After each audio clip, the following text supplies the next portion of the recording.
Ito hong reklamong inihain sa Senate Ethics Committee laban sa isang senador, pasado na raw ho, naglalaman po ito ng sapat na form and substance. I-update dyan si Bombo Angel Wagalan.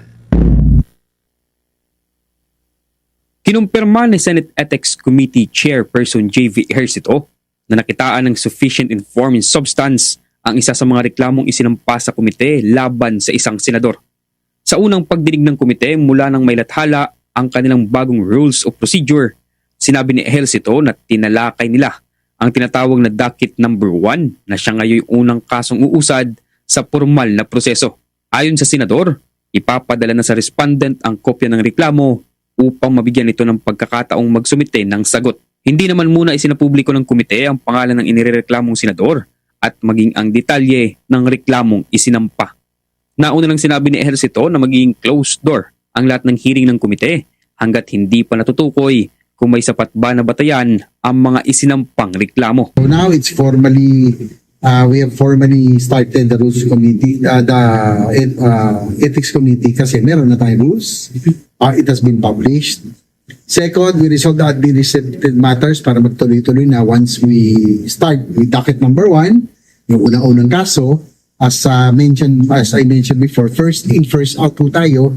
So we have already discussed docket number 1 and we already also check on the others kung sino yung nagko-comply sa substance and form. Samantala, sinabi naman ni Ejercito na sa siyam na reklamong natanggap ng komite, mahigit kalahati ang hindi pumasa sa itinakdang requirements.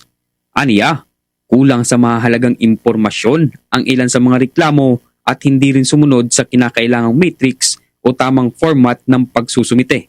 Kaya ibabalik aniya ang mga ito sa complainants para maitama at makumpleto.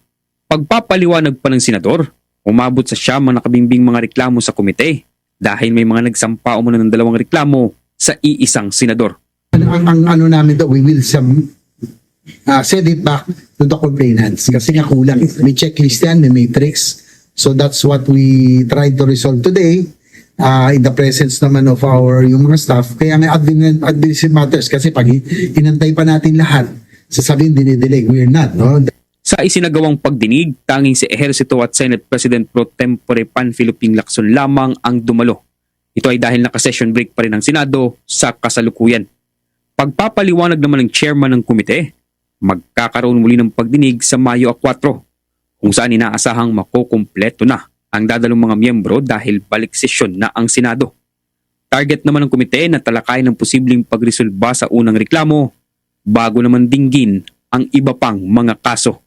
Mula dito sa Senado, ako si Bombo Angel Wagalan and this is Bombo Radio Philippines, the #1 and most trusted source of news and information.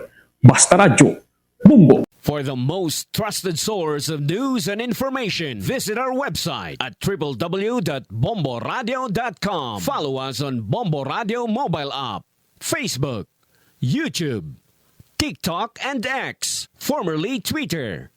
Like, share, and stay connected. Anytime, anywhere.